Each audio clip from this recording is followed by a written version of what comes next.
Olá, sejam todos muito bem-vindos ao Devaneios Filosóficos, o podcast que vai trazer reflexões do nosso dia a dia. O meu nome é Andreoni Medrado e esse podcast é um podcast livre, um podcast aberto para discutir coisas que acontecem na sociedade, no cotidiano e que podem ou não afetar a nossa psicologia, a nossa subjetividade e nos ajudar a fazer questionamentos muito mais do que trazer respostas. Então venham comigo, acompanhem aqui nossos episódios e vamos devanear. Você já parou para pensar no tanto de coisas que não são ditas, mas que falam muito sobre nós e sobre a sociedade?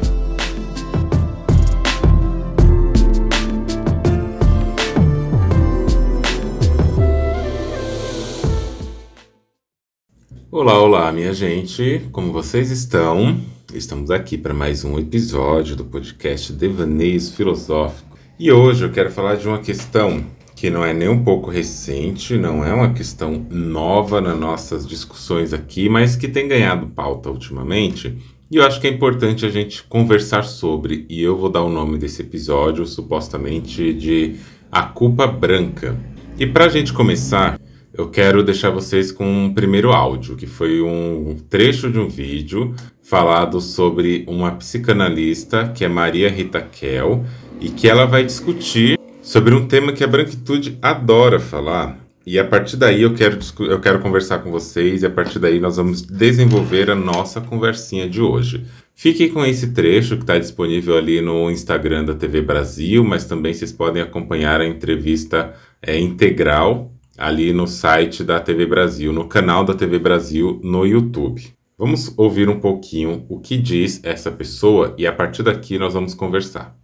O ruim é quando o movimento identitário vira, e por isso que eu escrevi esse lugar de cálice, vira uma espécie de nicho em que só os que estão nesse nicho podem falar consigo entre si, né? Porque daí você se fecha para a crítica, você se fecha para o outro que vem dizer, olha, vocês pensam assim, mas quem sabe se vocês pensarem assim? Às vezes é uma colaboração só, não precisa ser uma crítica. Claro. Quem sabe se vocês considerarem assim dá mais certo, né?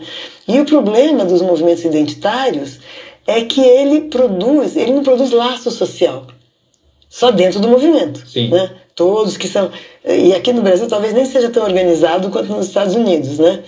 O que ele produz é uma estagnação do diálogo. Eu posso, mulher de classe média, descendente de alemão, branca, eu posso criticar um negro se ele estiver espancando o filho dele, por exemplo, né? Eu posso tentar interferir, ele pode responder, não se mete na minha vida. Sim. Tá, é legítimo, né? Eu posso dizer, mas espera aí, não posso... Agora, se ele diz, você não pode falar porque você é branca, eu acho que isso não vai dar certo. Ao mesmo tempo eu tenho esperança que isso não vai muito longe, né? Que isso não vai muito longe, porque a tendência a poder falar com o outro é muito grande. Sim. Isso nos caracteriza como humanidade, inclusive, né? Mas isso vai criando nichos narcísicos no sentido de que só nós nos amamos, o outro é uma porcaria.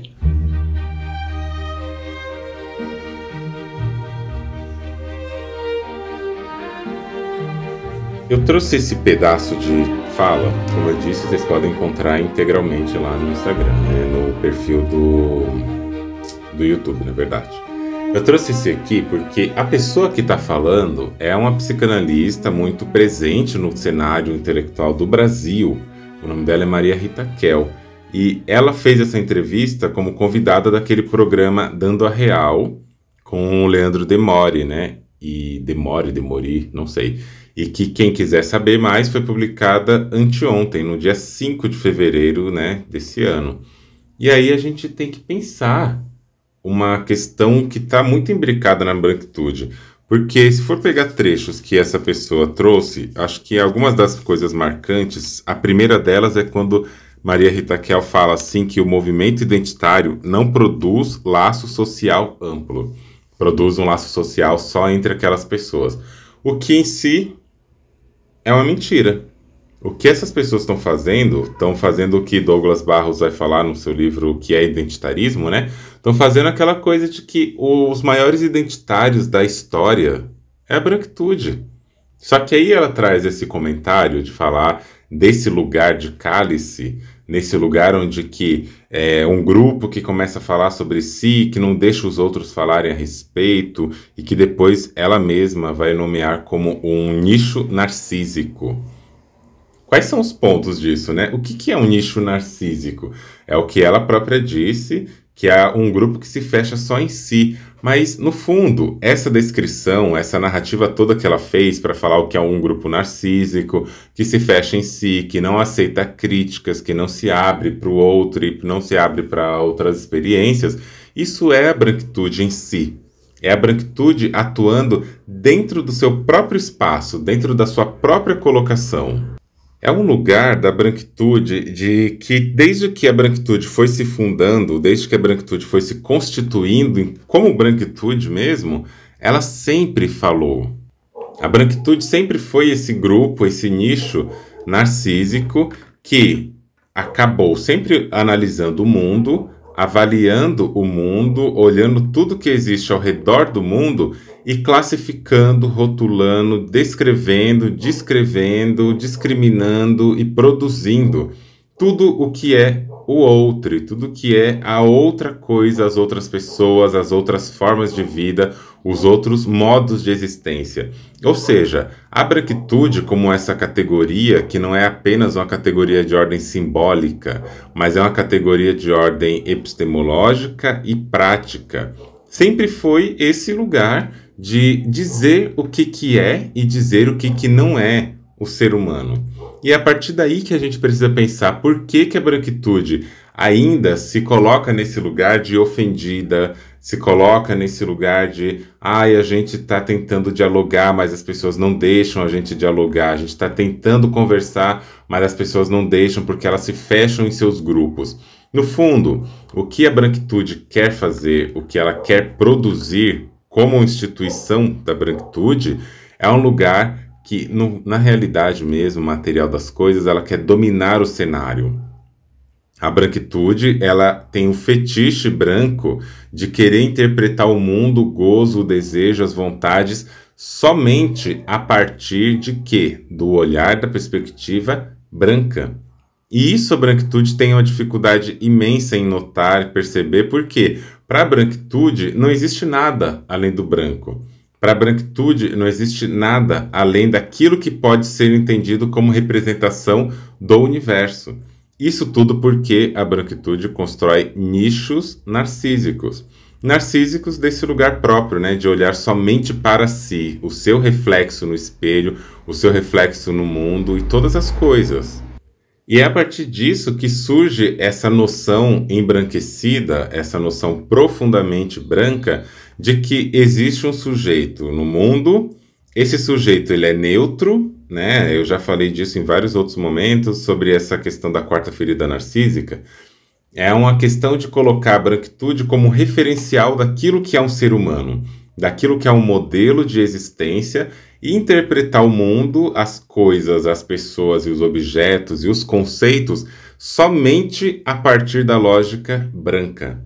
E aí vem essa pessoa, Maria Rita Kell, que recentemente lançou aquele livro que chama Ressentimento, e esse livro também vai trazendo nessas lógicas, né? Eu não li o livro, deixar isso bem falado, mas como ela vai falando isso nessa entrevista, e em outros espaços também, vai colocando nesse campo de disputa a noção de que é a branquitude que define o que pode e o que não pode ser falado.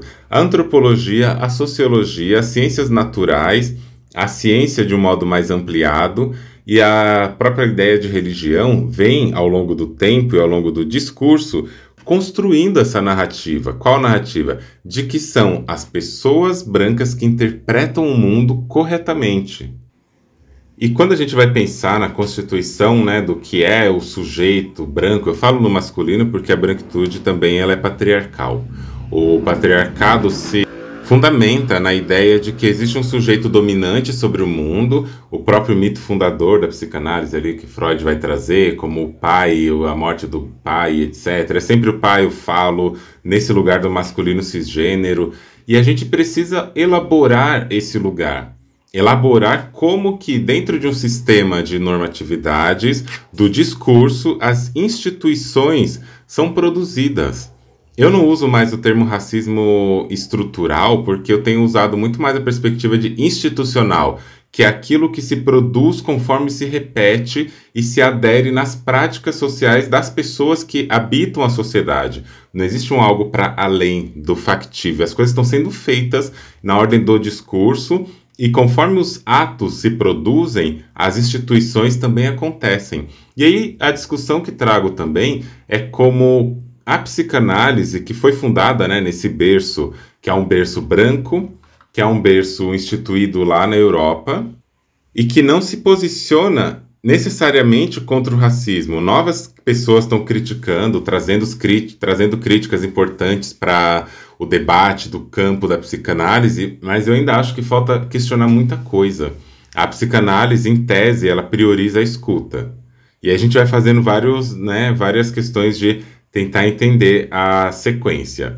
A psicanálise, em tese, prioriza a escuta. A branquitude cisgênera, presente no cerne da fundação da psicanálise, né? Lembrando que Sigmund Freud foi a pessoa que fundou a psicanálise, ela se diz escutando e analisando as subjetividades. Só que a branquitude, desde sempre, se mostrou incapaz de escutar aquilo que não é branco cis. A psicanálise, praticada por essas pessoas brancas e cisgêneras, tem uma notória dificuldade de escutar, e isso é a contradição psicanalítica branca cis. E, por outro lado, a branquitude não consegue escutar sem que, em algum momento, ela se defenda de algo. Converse com pessoas brancas e aponte questionamentos sobre raça, racismo, cisgeneridade. Essas pessoas não conseguem escutar sem emitir uma nota de defesa. O defender-se é uma ferramenta da branquitude. Logo, essa escuta branca cis é uma ferramenta egóica usada para quê? Para a defesa branca cisgênera. É uma escuta que ela é ressentida em si mesma.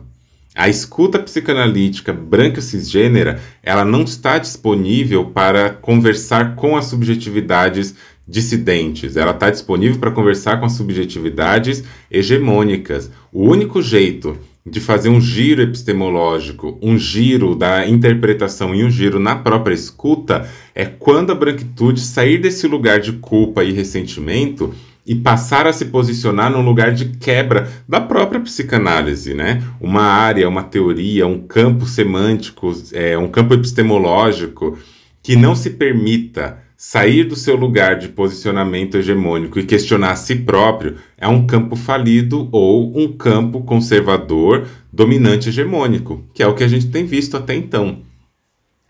A gênese da psicanálise, independente das suas vertentes, está focada na sua base discursiva na diferença sexual.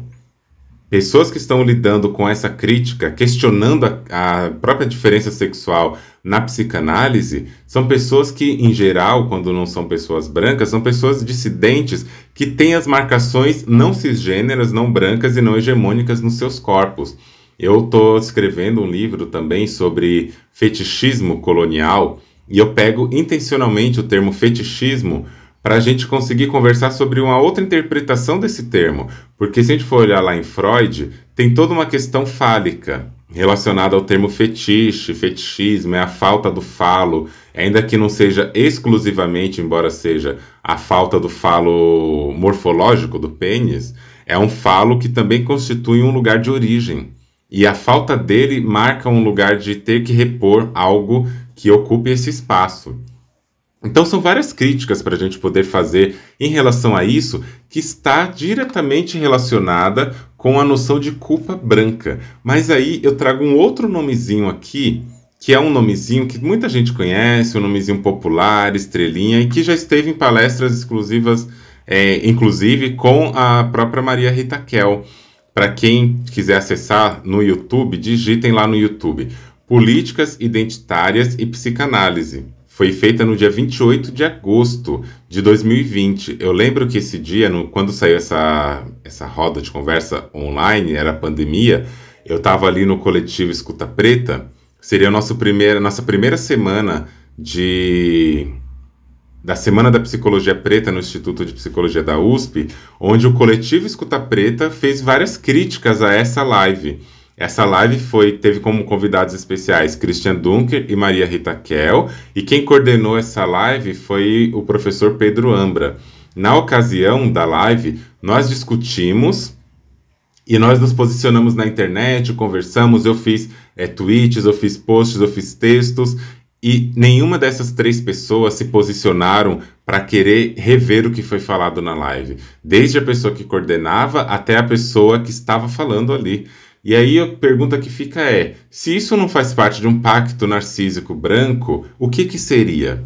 O que seria esse tipo de coisa? Porque não se posicionar é muito grave. E só uma fofoca interna, depois que eu peguei trechos desse vídeo e coloquei na internet denunciando essas falas, principalmente a fala do Christian Dunker, que eu vou colocar aqui para vocês ouvirem, isso chegou no Christian Dunker, chegou nas pessoas.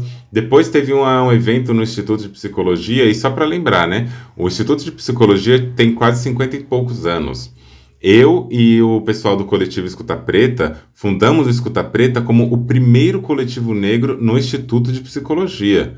Eu participei da fundação do Escuta Preta, eu também fui a pessoa que, pela primeira vez no Instituto de Psicologia da USP, propôs e foi aprovada uma disciplina para graduação no tema diversidade sexual e de gênero na perspectiva queer, e essa disciplina já está indo para a 3ª edição esse ano. A primeira disciplina precisou de uma pessoa travesti negra para colocar ela ali. O primeiro coletivo negro, as pessoas negras fizeram, e o Instituto não apoia esse coletivo de uma maneira marcada. Apoia sobre demanda, mas não porque reconhece que precisa. O que é isso, gente? Se não for a própria branquitude no seu identitarismo, colocando-se como o modelo único de ser humano e que não percebe como as narrativas precisam ser questionadas. E na ocasião, quando eu fui falando aqui, né, quando eu fui fazendo tudo isso, sobre esse episódio, dessa fala que eu vou colocar aqui daqui a pouco, o Instituto de Psicologia não se manifestou, o professor Christian Dunker não se manifestou, mas aí criaram uma experimentação que chamava Escutadores de Territórios, e esse Escutadores de Territórios fez esse tipo de abertura para querer, entre outras coisas, na cláusula D, se eu não me engano, ali da sua carta, propor a escuta do sofrimento de pessoas negras no Instituto. Eu, na época que estava presente no Escuta Preta e também no Núcleo de Consciência Negra, fui convidada por uma das pessoas que estava organizando essa escuta de territórios e me chamaram para levar isso para o coletivo e para o Núcleo de Consciência Negra. Eu falei, eu vou. E aí, quando eu recebi a carta e eu vi que o projeto era coordenado pelo professor Christian Dunker, eu falei, eu aceito levar para o coletivo, desde que Christian Dunker faça uma retratação formal no seu canal do YouTube sobre a fala racista que ele teve. Isso chegou até ele, porque depois as pessoas estavam organizando esse evento experimental, me chamaram para a reunião. A pergunta é, Christian Dunker se manifestou? Não. As pessoas também tiveram alguma ação? Não tiveram. O que aconteceu com esse Escutadores de Territórios? Foi formalizado e aconteceu de fato no Instituto, ou seja, pouco importa a opinião e o posicionamento das pessoas negras que estão fazendo um movimento social dentro do Instituto de Psicologia da USP. E a fala desse professor foi a seguinte, preste bem atenção no que essa pessoa vai falar, para a gente continuar a partir daqui pensando a culpa branca.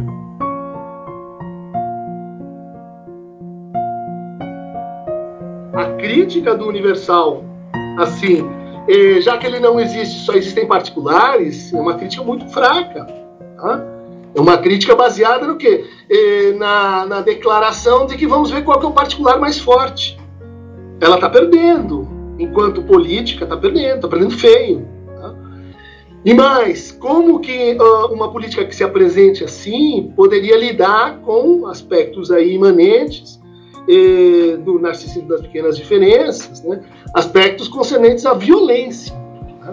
Eu acho que a segregação ela não pode ser pensada sem processos de violência. E eu acho que a feminilidade na psicanálise, segundo aí uma versão mais apurada, ela é uma maneira de pensar, vamos dizer assim, uma lógica estranha, né? O que poderia pensar relações de reconhecimento não predicativas. Tá? Por quê? Porque a predicação ela é violenta, seja ela qual for. Né? Porque ela reduz você àquele traço. Porque eu acho que isso inquieta e, vamos dizer assim, embaraça certas críticas, né? Neutralizando seu potencial de transformação. Né? Por exemplo, tem uma questão aqui sobre branquitudes. Né? Eu poderia dizer assim, tá, a minha bisavó foi estuprada, era negra, indígena, foi estuprada por um branco. Ela teve que doar a minha avó para um orfanato. Minha avó, mulata, se é que eu posso usar essa palavra. Né? Tem um filho branco, outro filho negro. Filho de pais, ou de um pai alemão, mas negro. Discriminado. Do começo da sua vida até a sua maturidade. Por quê? Um negro nascido nessa situação. Sofrimento muito agudo. Sofrimento para a minha família. Né? Sofrimento que eu vi nos olhos da minha avó. Né? Minha avó, que era mestiça, como é que eu vou chamar? Né? Filha de uma negra. Né? Então, quando alguém diz assim, seus brancos estão nessa mesa aí, falando sem questionar sua branquitude, eu considero isso um ato muito violento. Eu considero isso um ato que ele vê o traço, mas ele não percebe a história.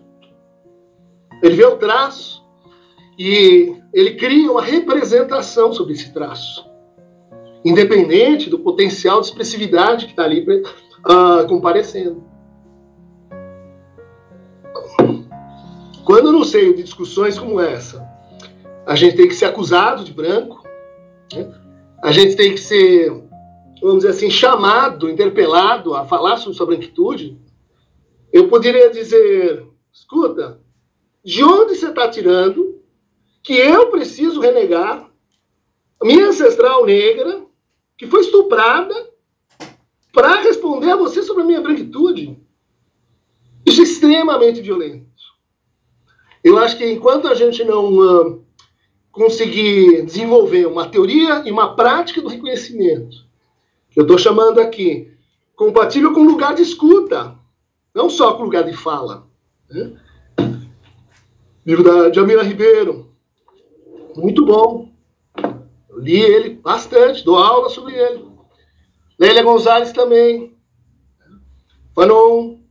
Estamos tentando trazer pensamento pós-colonial, decolonial, para as pesquisas lá no nosso departamento. Mas quando alguém vira e diz assim, isso é coisa de branco, você tem que falar da sua branquitude dessa forma, eu posso dizer assim, está sendo muito violento, babaca. E aí, gente, o que vocês acharam da fala de Dunker?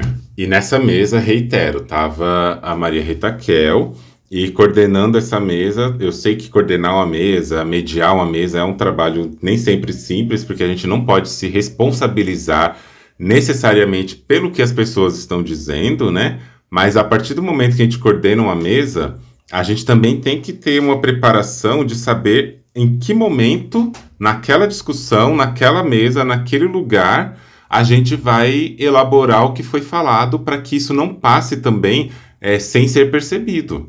E como eu disse, a pessoa que coordenou foi Pedro Ambra, que também está no Instituto de Psicologia da USP, e eu não vi, pode ser que aconteceu em algum lugar e eu só não encontrei, tá? Eu posso estar falando isso também. Mas eu não vi uma manifestação pública em relação a esse caso naquele momento em que foi discutido. E para mim isso é necessário. A gente tem que falar sobre e se posicionar. Ah, mas eu sou uma pessoa branca e tal. É aí que você tem que falar mesmo. Só que o não falar só evidencia de que lugar que está partindo a própria construção do conhecimento, que é o que a gente vai chamar de epistemologia, né? E das palavras, a própria construção está partindo de um lugar branco embranquecido. E daí a gente começa a observar nessas falas, né? De que Dunker vai trazendo todo um caso de estupro, que é a história da fundação do que hoje a gente chama de Brasil, construída a partir de uma miscigenação compulsória, uma miscigenação que é feita por estupro e por uma série de outras coisas. e que essas pessoas usam disso para legitimar o seu lugar de poder enunciar sobre algo. Quer dizer que porque sua bisavó era negra e ela foi estuprada, você pode falar de negritude de um jeito irresponsável? Pode trazer a psicanálise como uma explicação sobre os fenômenos sem nenhum cuidado? Né? Porque, como foi dito na fala de Dunker, é o sofrimento que a família teve. A criança sofreu, mas e o sofrimento da família? Gente, para com esse narcisismo. Falar que é um ato violento quando se questiona as pessoas brancas e que ainda usou o termo, né? Ser acusado de branco. Como acusado de branco? Como é que a gente acusa uma pessoa de uma coisa que ela é? Não se pode acusar uma pessoa de um fato histórico, hegemônico, social, que é ser uma pessoa branca. Isso é um fato, ela está sendo. Ninguém está acusando, estamos nomeando. Essa nomeação é o que fere o narcisismo ocidental. Essa é a quarta ferida narcísica. Quem quiser voltar ao último episódio, eu falo disso, mas tem um texto no meu blog também, eu vou deixar o link aqui. É esse lugar do narcisismo que a gente precisa repensar na construção do saber e do fazer psicanalítico. Porque se a gente não faz esse exercício, são pessoas brancas propagando branquices. Vocês estão entendendo? Esse lugar que ainda tem o lugar de escuta. Lugar de escuta? Onde que essa branquitude está escutando?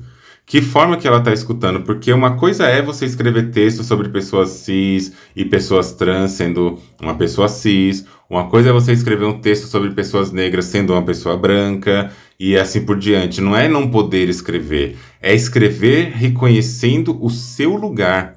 Escrever reconhecendo de onde que está falando, só que muito mais do que isso. É escrever propondo alterações e mudanças epistemológicas, sociais, discursivas nesse lugar. Você está entendendo? É colocar a coisa no lugar que transforma a sociedade. Porque qual que é o grande ponto? A branquitude, desde muito cedo, desde sua gênese, ela tem esse hábito colonialista de descrever populações a partir do seu repertório. Quando tem Malinowski falando sobre populações ali na Papua Nova Guiné, quando a gente vai ter as pessoas na antropologia, desde Levi-Strauss, que vem falar muito sobre indígenas também no Brasil, e outras pessoas fazendo isso, quando a gente tem a branquitude cisgênera, falando de questões trans, inclusive Mikulski falando sobre o não uso de cis, né? São pessoas que estão negando o próprio lugar de onde se enuncia e se posicionando como universalidade. Universalidade marcada, universalidade no lugar que as pessoas não se percebem. E é esse o lugar que vai produzir e que tem produzido a culpa branca. E é daqui que eu quero falar. Quando a gente vê nesse finalzinho de vídeo, Dunker falando, porque Djamila, é bom, é legal. Quando vem falar de outras autorias negras, essas pessoas sequer estão entendendo o que essas autorias negras estão falando. Elas estão usando isso, na minha perspectiva, deixo bem nítido aqui, como um sistema de retaliação de si, um sistema que está tentando cicatrizar suas feridas por si mesmo, não porque é uma ferida colonial que afeta outras pessoas. E daqui a gente parte para falar da culpa branca. A culpa branca, ela vai emergir nesse campo do saber porque por muitos anos a branquitude se constituiu nesse lugar como hegemônica, como algo que não precisa ser nomeado para ser falado, algo que é enunciado na neutralidade, no ambiente de enunciar a si e ao mundo como referencial único. E aí a branquitude vai fazendo isso e vai produzindo suas epistemologias, a gênese da psicanálise, vai produzindo a sua própria fenomenologia, para quem não sabe, né? Uma grande autoria que está ali dentro desse lugar é Heidegger. E Heidegger, para quem não sabe, foi um nazista também. E quando Heidegger vai trazendo tudo isso, eu estava até conversando ontem com uma amiga, ele traz essas questões do nazismo intrínsecas às suas narrativas, porque o nazismo estava presente da sua constituição subjetiva.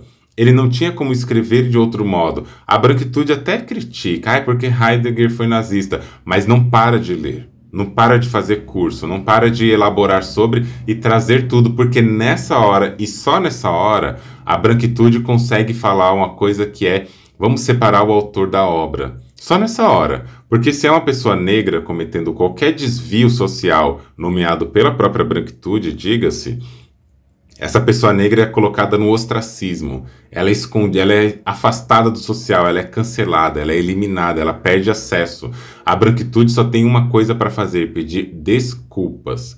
Desculpa, tirar a culpa, ela remove a sua culpa da cena simbolicamente e segue perdoada. Né? A gente tem Fernanda Torres, que está sendo indicada a vários prêmios, e não é sobre questionar a capacidade da autora, mas que há alguns anos, 17 anos, teve o caso de cometer o quê? Blackface, que é quando uma pessoa branca pinta a cara de preto para atuar como se fosse uma pessoa negra, porque havia muito essa coisa de que, e ainda existe, né, de que as pessoas pintam a cara de preto, se passam por negras, num tom de chacota, mas também porque acham que pessoas negras não são dignas de representar aquele papel também, na sua gênese, né? Assim como tem transfake e aí tem uma série de outras coisas. E aí o que a gente percebe é que a branquitude foi se instituindo nesse lugar, foi se produzindo dessa forma, só que os movimentos sociais que são acusados pela branquitude de identitaristas, porque estão disputando identidades, e a gente está disputando a identidade mesmo, porque toda identidade é uma identidade sob disputa, essa branquitude que vai nomeando esses processos como identitários percebe que estes grupos organizados se posicionam contra a branquitude e começam a apontar o dedo para a branquitude. E aí que surge o que eu chamo de quarta ferida narcísica, que é quando, a partir do anticolonialismo, pessoas indígenas, pessoas marrons, pessoas amarelas, bem menos do que se poderia fazer, né? E pessoas negras têm feito um movimento muito forte de apontar o dedo na ferida e falar, olha, vocês não são universais, vocês não falam sobre todo mundo e vocês não representam a humanidade. Não existe o berço grego da humanidade, nem romano. A humanidade ela está acontecendo desde sempre em muitos lugares.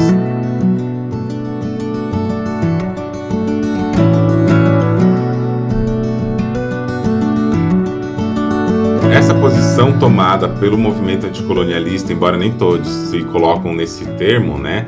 Mas esse posicionamento tomado nesse lugar de apontar a ferida e demarcar, olha, nossa subjetividade não é definida por vocês, vocês não definem o que é um ser humano, nós temos outras nomeações, embora às vezes a gente se aproprie de termos que foram trazidos, como o negro, o indígena, que antes chamavam de índio, a gente não chama mais. A gente vai se apropriando de certas terminologias como um sinônimo de disputa. Isso fere o narcisismo da branquitude. E onde que está a culpa branca? A culpa branca está justamente no fato de que, na incompetência e na falta de vontade de se movimentar contra um sistema hegemônico que é o racismo e a transfobia, essas pessoas brancas, cis, se posicionam num lugar de culpa porque elas estão percebendo que, putz, o que eu fiz é zoado mesmo, há alguns casos, né? E aí vale de novo a indicação daquele livro de Lourenço Cardoso sobre branquitude crítica e a crítica, porque ali a gente vai ver sobre como que as pessoas da branquitude se posicionam também em lados divididos. Nem toda pessoa branca está pensando em questionar a branquitude e às vezes quando faz isso faz de um lugar raso e um lugar narcísico, mas que aí a branquitude começa a perceber, né, que caramba, eu fiz umas coisas erradas aí, né? E aí as pessoas começam a perceber que o branco está sendo tensionado. E se sentem mal quando o branco é tensionado, porque não estão acostumados com esse lugar. Porque estão acostumados do seu lugar de enunciação exclusiva e universal. Identitarista nas suas práticas, negando o identitarismo em outras pessoas. O identitarismo não é um problema. Como falou que o ruim do identitarismo é quando se fecham em grupos, né? Na primeira fala da Maria Rita Kell. Mas o problema não é o identitarismo. O que acontece é que a branquitude se vê ameaçada no seu próprio identitarismo e ela não quer perder esse lugar. E daí que as pessoas brancas começam a produzir todo um contexto de tentativa suposta de reparação e a cisgeneridade também. E nessa tentativa de suposta reparação não existe um compromisso fundado na eliminação do racismo, da transfobia, do classismo, da misoginia. O que existe é, estou me sentindo atacada, estou me sentindo atacado, no gênero especificado mesmo, né? Estou me sentindo atacada ou atacado e eu não posso continuar assim, porque isso pega mal, isso é feio, Agora, dentro da própria esquerda brasileira, porque a direita não está nem um pouco preocupada com isso, né? Embora eu acho que algumas pessoas brancas progressistas se assimilam muito à direita com a troca de algumas palavras. Mas e aí, quando ela se vê nesse movimento onde ela age pela culpa branca, essa culpa branca marca muito mais um lugar que é um lugar passageiro. Por que é passageiro? Toda culpa, ela é desmoronada quando o seu objeto de punição, ele é colocado de lado. Então, a partir do momento em que a culpa, ela tem uma punição, por exemplo, de apontar o dedo na ferida da branquitude, falar para a branquitude, olha, vocês estão fazendo errado, isso gerar essa culpa dessa vigilância, porque ela está acostumada sempre a vigiar, aí a branquitude se movimenta num certo lugar para começar a querer se movimentar para limpar a sua imagem. E limpeza é a palavra da branquitude. Higienização é a palavra da branquitude. Se tudo der certo, esse ano sai um livro meu, grande, e que chama Ensaios sobre o Colonialismo. Higienização, corpos, fé e subjetividades em disputa.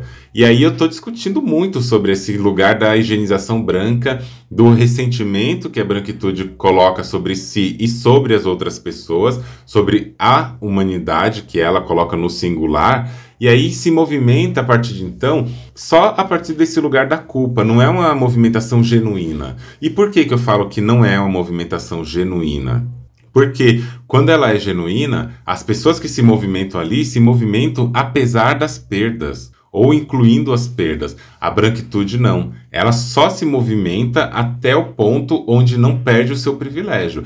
Porque se tiver que perder o privilégio, se chegar num lugar onde o privilégio é colocado em risco, a branquitude se arma a partir do que Cida Bento fala no seu livro Pacto Narcísico, né, da branquitude, e vai se constituir num lugar de quê? Num lugar de poder se proteger diariamente dos seus males, das suas mazelas, porque pessoas brancas protegem-se umas às outras entre si. Quando tem uma live como essa, e eu nunca vi pelo menos, e de novo, posso só não ter visto, mas aqui é quase que eu posso afirmar isso, sabe?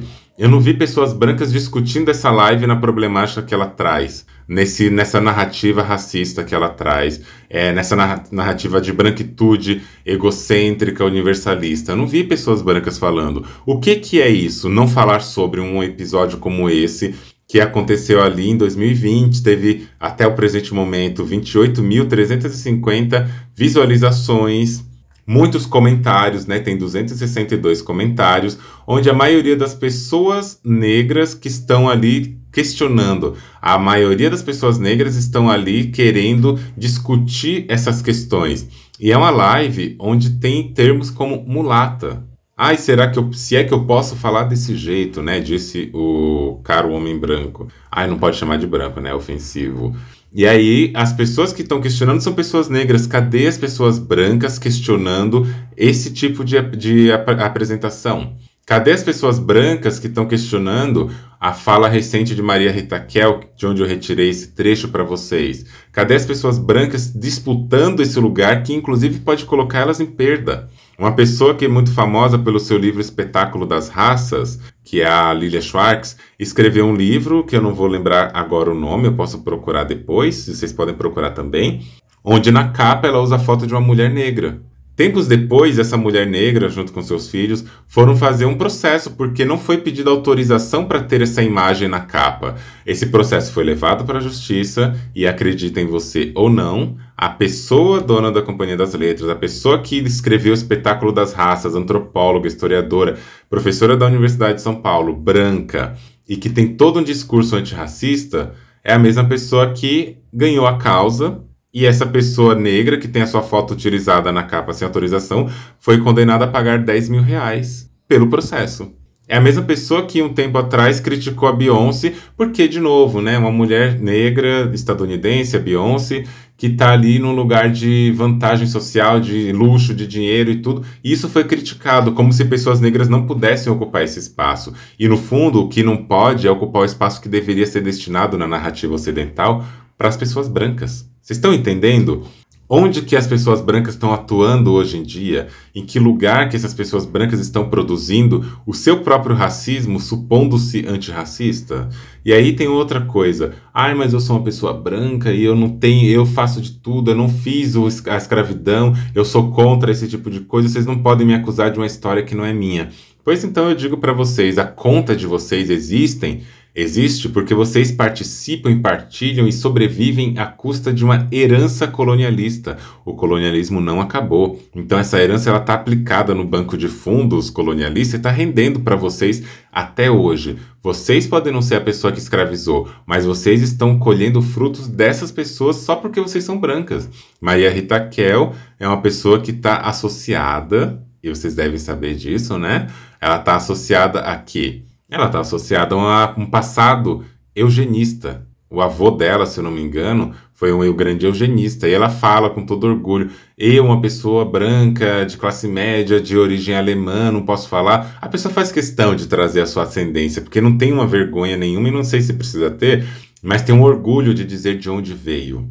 E aí a gente vai pensando sobre essas questões, como que a culpa branca, às vezes, ela movimenta muito mais a ação dessas pessoas brancas do que a própria consciência racial, até porque essas pessoas não se enxergam racializadas. Eu tenho evitado o uso de pessoas racializadas para falar de quem não é branco, por quê? Porque branquitude, o branco também é uma raça. E a nossa ferida narcísica é posicionar a branquitude nesse lugar da raça. Vocês são pessoas racializadas sim, tem que se haver com isso, porque na hora de criar a raça, né, que no Brasil surge com muita força ali em 1911, depois quando vai ter também o primeiro Congresso Internacional das Raças em Londres, toda aquela questão da obra A Redenção de Cã. Quem quiser entrar no meu canal do YouTube, tem um vídeo sobre a redenção de Cã explicando isso. E aí eu vou falando para vocês, é um ressentimento. Aí Maria Rita Kell fala que no Brasil o movimento identitaristas, né, identitários negros não são tão organizados quanto nos Estados Unidos. É uma pessoa que não está lendo sobre isso no Brasil. É uma pessoa que não sabe o que está falando ou que sabendo o que está falando nega. É o que Lélia Gonzalez chama de racismo por denegação.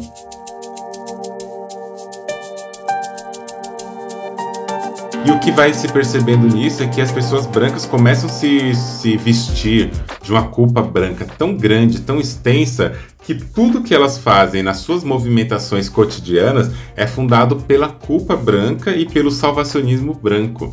A partir de que lugar? A partir do lugar que se sentem tão culpadas pelo passado que começam a se produzir um antirracismo só na tentativa de serem cada vez menos brancas. Aí vem o tal professor e fala da sua bisavó negra.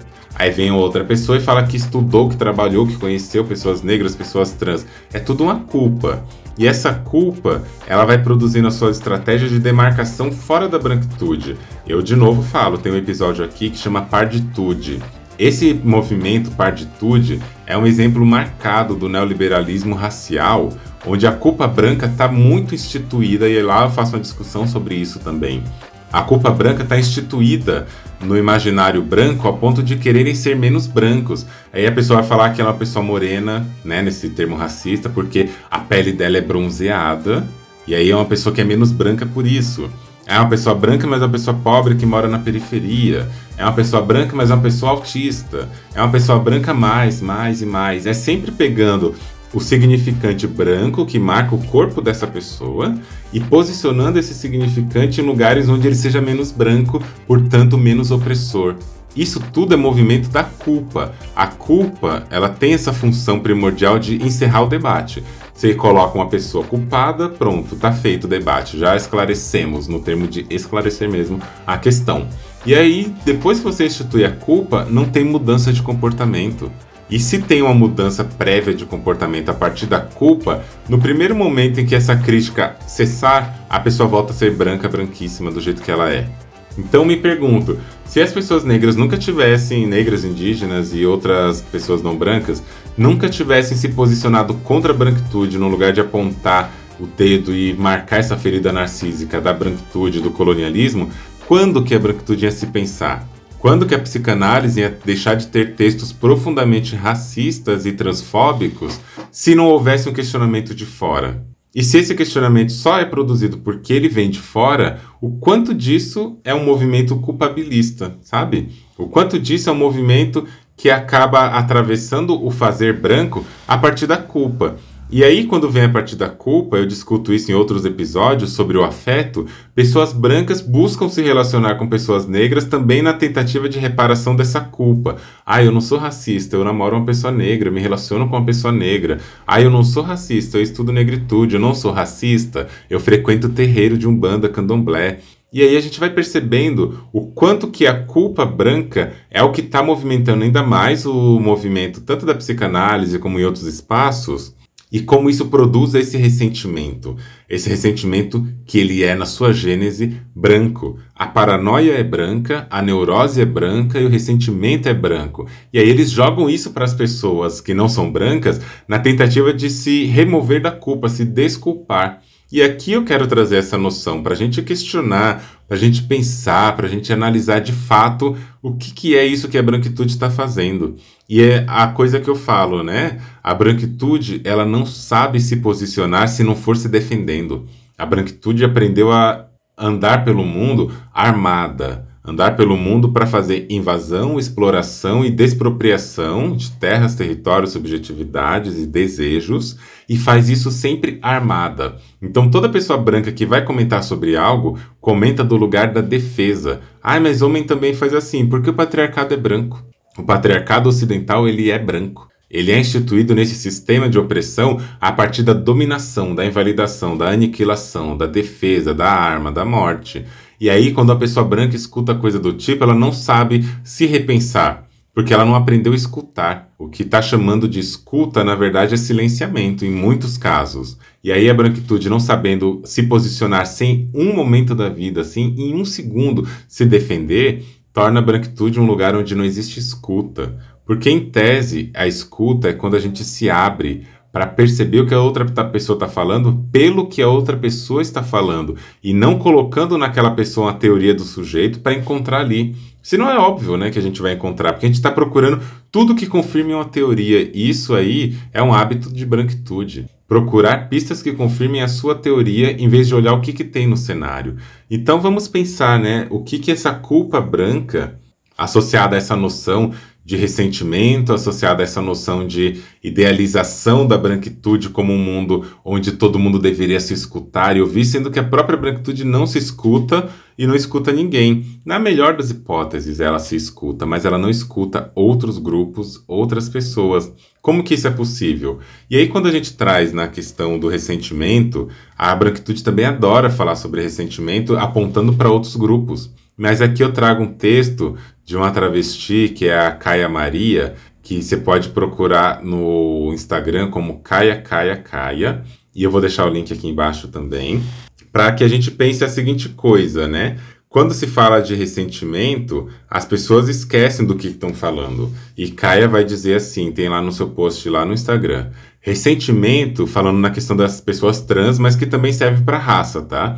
Ressentimento na experiência trans não é uma falta de habilidade para lidar com situações do passado, nos levando a remoer o que aconteceu. É, no entanto, perceber as situações do passado se repetindo sem parar e gerando um sentimento repetitivo e cada vez mais adoecedor. E é isso que o ressentimento da branquitude se diferencia. A branquitude tem esse lugar do ressentimento de remoer as coisas, ficar vivendo essas coisas, e é essa coisa ressentida, que é sentir várias vezes uma mesma coisa, né? Só que para pessoas negras, para pessoas pobres, para pessoas trans, o ressentimento é muito da ordem de ter que ressentir todas as vezes, não porque está remoendo o passado, mas porque as coisas continuam se repetindo neuroticamente numa sociedade como a nossa, afetando os corpos e as subjetividades trans, as subjetividades dos corpos negros, as mulheres e todas as outras coisas que não pertencem à hegemonia. E aí eu falo, a culpa branca, ela tem que ser pensada como algo para ser desfeito, desmontado, desmantelado, porque enquanto a branquitude continuar agindo a partir de uma culpa branca, a gente vai ver coisas que invadem inclusive movimentos de pessoas não brancas. O movimento amarelo, eu falo isso, não tem, né, na verdade, um movimento amarelo organizado no Brasil, mas algumas pessoas amarelas que estão discutindo, ou a população amarela de modo geral, ela é super seduzida pela branquitude, porque também é um povo super ressentido. Nesse sentido mesmo de pegar a história, resgatar a história imperialista do Japão, principalmente, e aí vai ter todo um protagonismo japonês no Brasil, que vai querer cobrir, inclusive, as outras racialidades amarelas, e uma cooptação da branquitude por essas identidades, porque são identidades que também não estão olhando para a questão racial de um lugar que não seja a culpa. Eu falo isso em outros episódios, em outros lugares, nesse livro que vai sair esse ano. Falo muito disso também. E a gente precisa pensar o que está sendo feito. É uma ação genuína de desmonte e de transformação? Ou é uma ação baseada na culpa? Quando você, pessoa branca e cis, se aproxima de pessoas negras e trans, quando você, pessoa branca, escreve um texto sobre a branquitude, sobre os efeitos do racismo, quando você, pessoa branca, fala de psicanálise, complexo de Édipo, diferença sexual, vocês estão falando isso de que lugar? E quando vocês falam questionando isso, o que movimenta o seu questionamento? É o fazer porque ele tem que ser desfeito? Ou é o fazer porque ele está baseado numa culpa? Esse ressentimento, esse medo da ferida narcísica? Porque o que eu mais vejo é esse segundo caso. É um ressentimento baseado nessa culpa branca que faz pessoas brancas quererem se afastar dos signos de branquitude sem se afastar dos comportamentos de branquitude. Não adianta nada escrever livros, artigos, textos, fazer lives, falar um monte de coisa contra a branquitude, questionar criticamente a branquitude, se os comportamentos continuam brancos, de querer dominar o debate, de querer só se defender, de não escutar, de não sair do campo para fazer uma ação que seja concreta, do campo epistemológico, para fazer uma ação concreta. O que te movimenta, pessoa branca?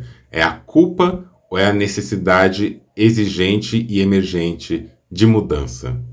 E para realmente finalizar este episódio, mas não esta discussão, eu trago aqui uma participação especial. Ouçam comigo.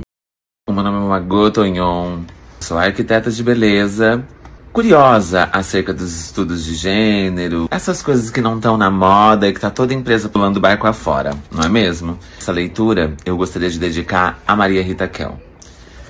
É de Paul Preciado, chamado Eu Sou o Monstro que Vos Fala. Esse texto, Preciado, que é um filósofo francês, ele vai se apresentar para 3.500 psicanalistas. E ele escreve esse livro.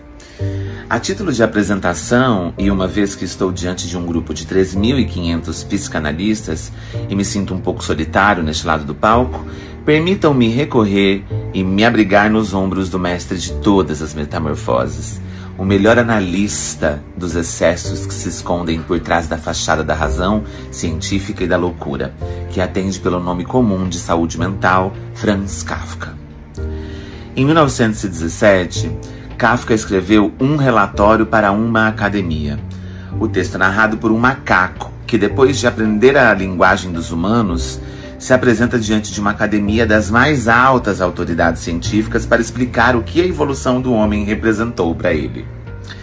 O macaco, que diz se chamar Pedro Vermelho, conta como foi capturado em uma expedição de caça organizada pela firma Hagenbeck na Costa do Ouro, depois transportado para a Europa em um barco levado a um circo animal e como em seguida conseguiu tornar-se um homem.